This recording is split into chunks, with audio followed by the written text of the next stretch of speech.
Bismillahirrahmanirrahim. Assalamualaikum warahmatullahi wabarakatuh. Perkenalkan, nama saya Muhammad Fahmudin SSPDM Stat, dosen Statistika Fakultas Matematika dan Ilmu Pengetahuan Alam Universitas Negeri Makassar. Izinkan saya untuk menjelaskan deskripsi singkat mengenai mata kuliah yang saya ampu di Prodi Statistika FMIPA UNM, yaitu Teknik Penyampelan. Mata kuliah ini merupakan mata kuliah wajib pada semester 3 dengan 3 SKS, di mana 2 SKS merupakan teori, 1 SKS merupakan praktek. Terdapat 4 capaian pembelajaran pada mata kuliah ini, yaitu yang pertama, mahasiswa mampu menjelaskan konsep sampling. Yang kedua, mahasiswa mampu menjelaskan konsep dari probability sampling. Yang ketiga, mahasiswa mampu membedakan probability sampling dan non-probability sampling. Dan yang keempat, mahasiswa mampu mengimplementasikan konsep dari sampling itu sendiri. Adapun materi pembelajaran yang akan disampaikan selama 1 semester ke depan yaitu konsep dasar sampling, simple random sampling, systematic random sampling, stratified random sampling, cluster random sampling, dan non-probability sampling. Untuk sistem pembelajaran pada mata kuliah ini menggunakan blended learning, yaitu kombinasi dari tatap muka langsung di kelas dan kuliah daring, baik itu melalui Zoom maupun melalui LMS SAM-OK. Model pembelajaran yang digunakan yaitu problem based learning dan project based learning. Sedangkan untuk metode pembelajarannya meliputi ceramah interaktif untuk menyampaikan konsep dasar, diskusi kelompok dan tanya jawab untuk membahas studi kasus, serta penugasan individu. Untuk sistem penilaiannya, nilai akhir diperoleh dari 6 aspek penilaian, yaitu aspek pertama adalah aktivitas partisipatif sebesar 20%, yang kedua hasil proyek sebesar 30%, yang ketiga tugas sebesar 10%, selanjutnya kuis sebesar 10%, ujian tengah semester sebesar 15%, dan yang terakhir, ujian akhir semester sebesar 15%. Sekian deskripsi singkat dari mata kuliah yang saya ampuh. Selanjutnya, saya akan menampilkan video pembelajaran yang telah saya buat. Saya akhiri, wabillahi taufiq wal hidayah. Wassalamualaikum warahmatullahi wabarakatuh, dan selamat menyaksikan. Oke, bismillahirrahmanirrahim. Assalamualaikum warahmatullahi wabarakatuh, dan selamat pagi. Waalaikumsalam warahmatullahi wabarakatuh. Untuk yang hadir pada pertemuan hari ini, silakan login di SAM-OK dan melakukan absensi di SAM-OK seperti biasanya. Sebelum kita mulai perkuliahan, saya ingin menyampaikan apa yang diharapkan kalian capai setelah pertemuan hari ini. Yang pertama itu, diharapkan ketepatan dalam menjelaskan konsep dari stratified random sampling. Yang kedua, ketepatan dalam menerapkan metodenya. Dan yang ketiga, ketepatan dalam mengestimasi parameter dari populasinya. Ini 3 hal yang diharapkan kalian bisa dapatkan setelah perkuliahan hari ini. Oke, sebelum kita mulai, saya ingin bertanya, apakah kalian masih ingat teknik penyampelan dibagi menjadi 2? Apa saja itu? Probability dan non-probability sampling, Pak. Oke, probability sampling dan non-probability sampling. Untuk probability sampling, apa saja metodenya? Ada yang masih ingat? Simple random sampling, apalagi? Cluster sampling, Oke, ada cluster sampling, apalagi? systematic sampling, Ada yang masih ingat? mobile sampling, Snowball sampling, apalagi? purposive sampling, Purposive sampling, quota sampling, volunteer, dan lain-lain. Oke. Pertanyaan saya selanjutnya, ada yang masih ingat apa perbedaan antara probability sampling dan non-probability sampling? Ingat, Pak, Iya, silakan Nabila. probability sampling itu semua populasinya memiliki peluang yang sama untuk dijadikan sebagai sampel. Sedangkan Oke. non-probability sampling itu semua populasinya tidak memiliki peluang yang sama untuk dijadikan sampel. Oke. Jadi probability itu Semuanya punya peluang yang sama untuk dijadikan sampel. Kalau non-probability, tidak semua punya peluang yang sama. Oke, kalau gitu, selanjutnya, sebelumnya kan kita sudah pelajari mengenai simple random sampling. Ada yang masih ingat apa tahapan dari simple random sampling? Yang pertama, Pak, itu memberi penomoran. Oke, setelah Yang itu, kedua, mengambil bilangan acak. mengambil bilang acak. Yang ketiga, Kemudian yang ketiga, bilangan yang terambil akan menjadi sampel. oke, bilangan yang terambil akan menjadi sampel. Bagaimana dengan systematic sampling? Ada yang masih paham? Ada yang masih ingat tahapan dalam systematic sampling? Ingat, Pak. Silakan Nabila. Yang pertama kita menentukan nilai K-nya atau panjang intervalnya. Rumusnya apa? K sama dengan populasi per sampel. Oke, selanjutnya. Mencari nilai M atau elemen pertamanya secara acak. Setelah itu, Kemudian sampel pertamanya itu ditentukan secara sistematik menggunakan rumus M, M tambah K, M tambah 2K, dan seterusnya. oke. Nah, sesuai namanya sistematik. Jadi sampel pertama itu M, sampel kedua M tambah K, sampel ketiga M tambah 2K, dan seterusnya sampai dengan M ditambah N kurang 1 kali K. Oke, masih ingat ternyata. Selanjutnya, kita akan bahas mengenai stratified random sampling. Ketua kelas, bisa dibaca PPT-nya. Sampel acak berlapis didapatkan dengan cara membagi populasi menjadi beberapa kelompok yang tidak saling tumpang tindih, dan kemudian mengambil secara acak dari setiap kelompok-kelompok tersebut. Oke, kalau misalnya saya punya populasi N besar, maka jika kita mau melakukan stratified random sampling, yang pertama kita lakukan adalah membagi populasi menjadi beberapa kelompok subpopulasi. Jadi populasinya itu kita bagi menjadi subpopulasi satu, subpopulasi kedua, dan seterusnya sampai dengan subpopulasi ke K. Yang mana kelompok-kelompok ini memiliki hubungan dengan populasi awalnya. Jadi ketika setiap subpopulasinya itu kita jumlahkan, ini ketika kita jumlahkan, banyaknya itu harusnya sama dengan banyaknya populasi. Kalau kita persimpel ini, maka sigma I sama dengan 1 sampai K NI itu harus sama dengan populasi awal yang utama. Tahapan dalam melakukan stratified random sampling adalah sebagai berikut. Yang pertama, kita menentukan secara jelas stratanya. Kemudian, yang kedua, setiap anggota populasi ditempatkan ke dalam strata yang sesuai. Yang ketiga, lakukan simple random sampling dari setiap strata, di mana pertama kita memberi penomoran pada setiap anggota di subpopulasi. Yang kedua, mengambil bilangan acak menggunakan tabel bilangan acak itu sendiri. Kemudian yang ketiga, bilangan yang didapatkan menjadi sampel. Oke, itu tadi tahapannya. Mari kita terapkan tahapannya ke contohnya. Oke, anggaplah ini adalah populasi kita. Ini kan. Dari gambar ini, maka ada berapa populasinya? 21, Pak. Oke, ada 21. Berdasarkan gambar ini, variabel apa yang bisa kita gunakan untuk memisahkan populasi?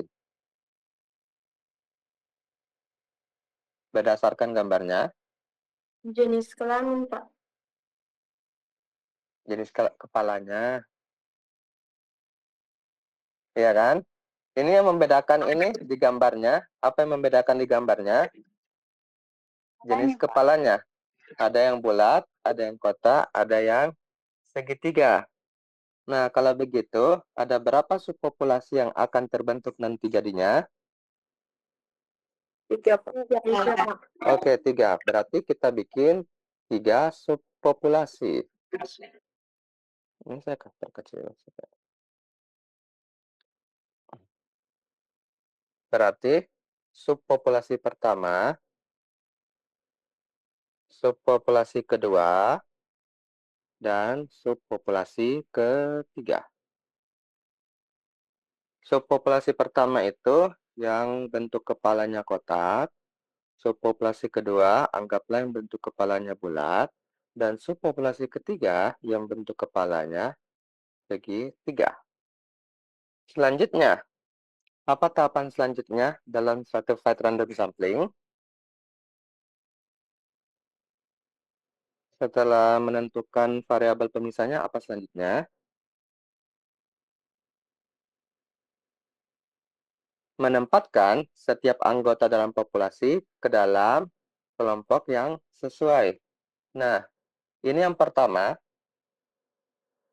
Anggota pertama, dia ditempatkan di kelompok 1, kelompok 2, atau kelompok 3? Pak. Oke, kelompok 1. Untuk yang kedua, kelompok Dua. berapa? Kelompok Kelompok 2. dua. Untuk yang ketiga, kelompok 3. Yang keempat, kelompok 3. Selanjutnya, kelompok 2, dan seterusnya. Ini saya langsung tempatkan saja.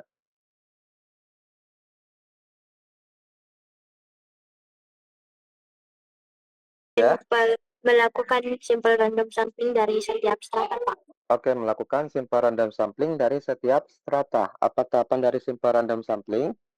Yang pertama yaitu memberi penomoran. Kita anggap ini nomor 1, ini nomor 2, ini nomor 3, ini 4, ini nomor 5, ini nomor 6, dan ini nomor 7. Oke. Ada yang mau mengambil sampel? Anggaplah kita ingin mengambil sampel di subpopulasi 1 itu sebanyak 3. Menggunakan simple random sampling. Ayo, satu orang. Siapa yang bisa? Oke, Regi. Pertama, Regi, tentukan baris berapa, kolom berapa. Baris pertama, kolom pertama. Oke, berarti kita mulai dari baris pertama, kolom pertama. Selanjutnya, Regi, angka depan, tengah, atau belakang? Tengah. Tengah. Oke, angka tengah. Dari angka tengah ini, berarti sampel pertama kita adalah nomor keempat. Oke, ini adalah sampel pertama. Selanjutnya, Regi, kita menuju ke kanan atau ke bawah? Ke bawah, Pak. Ke bawah, oke. Kalau kita menuju ke bawah, berarti sampel keduanya adalah nomor ketiga. Dan sampel ketiganya nomor 1. Oke, jadi sampel kita itu adalah nomor 4, nomor 3, dan nomor 1. Oke, kita kembali ke sini. Berarti sampel kita itu adalah yang nomor 4, ini adalah sampelnya, nomor 3, dan nomor 1. Selanjutnya, untuk subpopulasi kedua, ada yang mau? Siapa yang mau untuk subpopulasi kedua? Saya, Pak. Silakan. Pilih angka yang mana? Depan, tengah, atau belakang, Miske? Belakang. Belakang. Berarti sampel pertama kita adalah nomor 1. Selanjutnya, Miske, kita berangkat ke kiri, ke bawah, atau ke kanan? Ke bawah. Ke bawah lagi, oke. Berarti sampel kedua kita adalah nomor 3. 3. Oke. Ke bawah, pertanyaannya, apakah ada yang nomor 0 atau tidak? Tidak ada. Berarti kita langkahi, turun lagi ke bawah, kita dapatkan kembali lagi nomor 3. Ketika nomornya berulang, maka kita abaikan.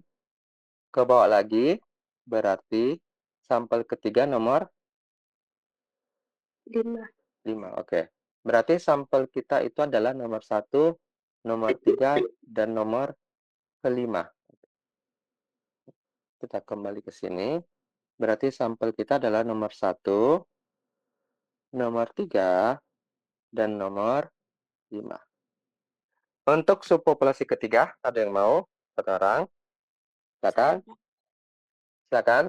Kita mulai dari baris keberapa, kolom keberapa?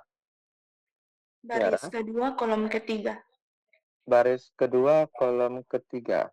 Baris 2, kolom ketiga. Berarti kita di sini. Angka depan, tengah, atau belakang Tiara? Angka tengah. Angka tengah, oke. Angka tengah, berarti sampel pertama kita itu adalah nomor ke-5. Selanjutnya Tiara, kita ke atas, ke kiri, ke kanan, atau ke bawah? Ke atas. Ke atas, oke. Ke atas, kita dapatkan kembali nomor 5. Karena berulang, berarti kita abaikan. Karena sudah tidak ada di atas, berarti pilihannya tinggal 2, ke kiri atau ke kanan, Tiara? Ke kiri, Pak. Ke kiri, oke. Kita ke kiri. Angka 0, apakah ada nomor 0 atau tidak? Tidak ada. Berarti kita abaikan. Kita ke kiri lagi. Berarti sampel kedua adalah nomor 4. 4. Tidak ada lagi ke kiri. Pilihannya tinggal ke bawah. Berarti kita ke bawah. Sampel ketiga nomor 3. Ya, oke. Berarti sampel kita adalah nomor 5, nomor 4, dan nomor 3. Kita kembali ke sini. Berarti nomor 3, nomor 4, dan nomor 5. Jadi, ini 9 sampel yang kita dapat menggunakan stratified random sampling. Ada pertanyaan sampai sini?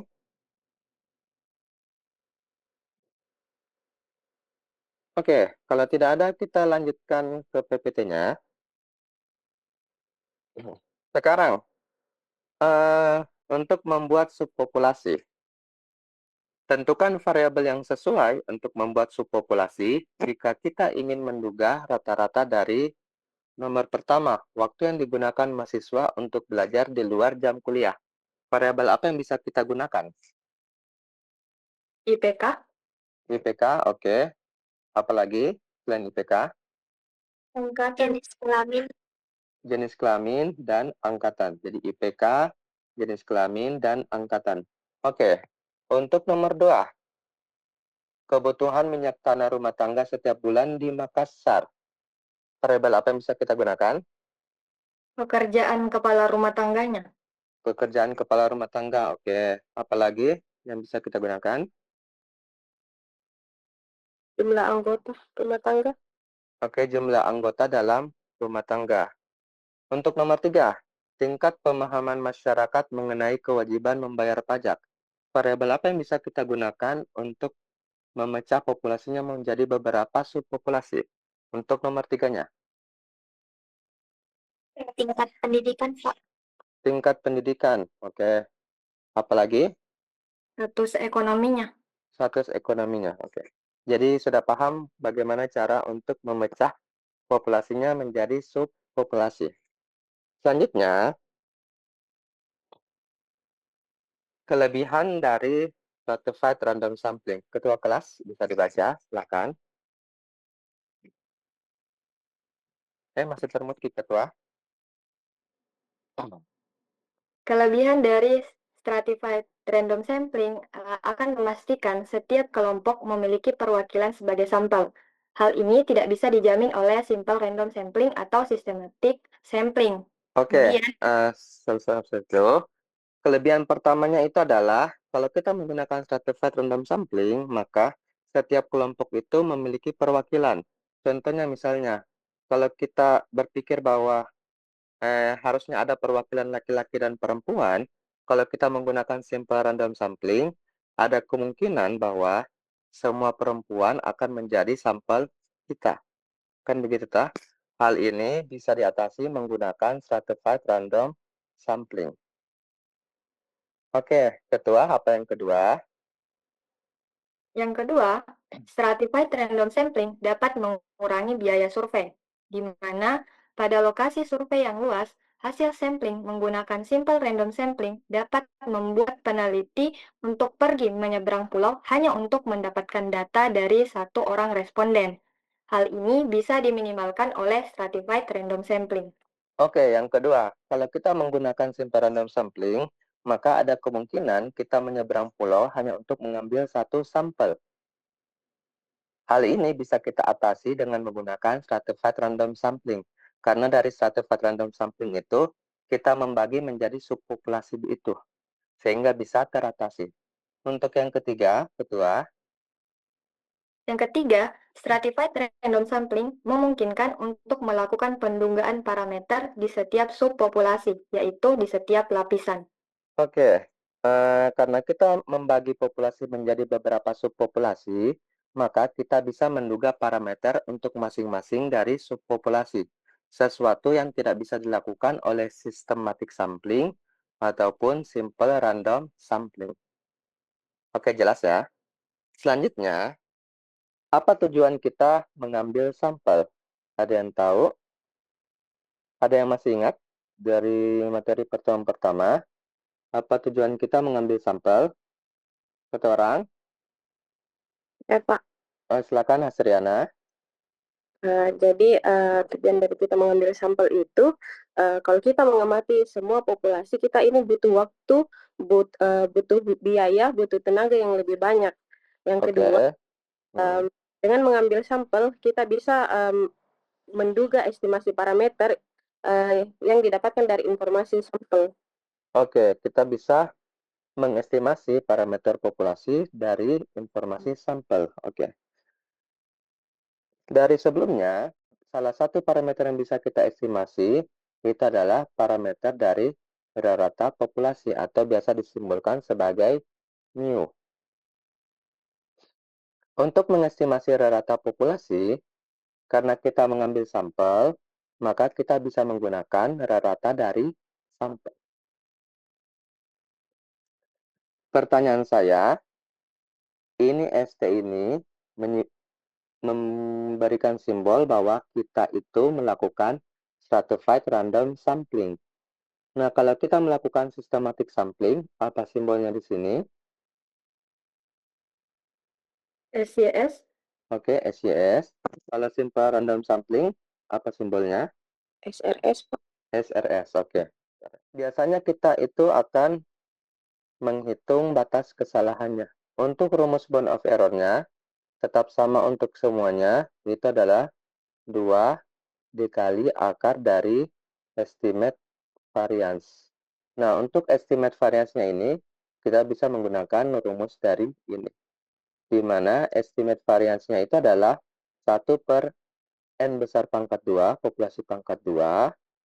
Ini adalah subpopulasinya.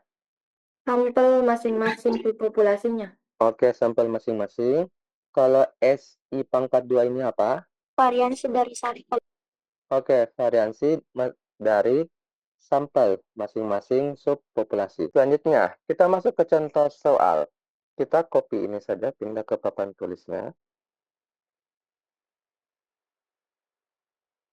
Oke, dari soal yang tadi dibaca oleh ketua kelasnya, apa yang ditanya? Bound of error-nya.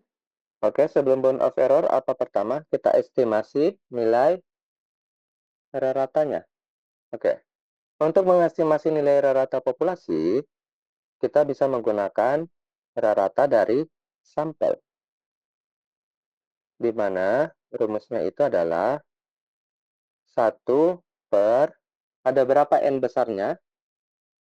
Keseluruhannya. 3.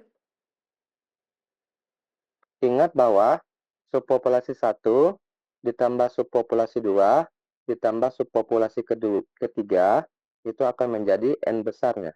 Ada berapa? Berarti 155 tambah 62 tambah 93. Ada berapa itu? 310. 310. Oke. 310. Dikali subpopulasi 1 N besar 1 ada berapa? 55. 155 kali Y bar 1 ada berapa?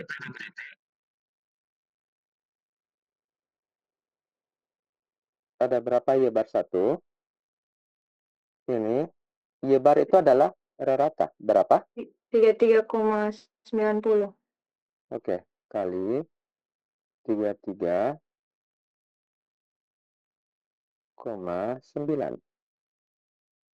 Ditambah.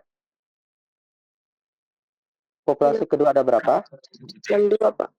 62 kali 25 1.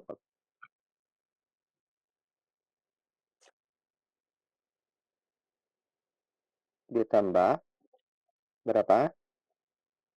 93. 93 kali 19. 19. Oke. Sama dengan 1/310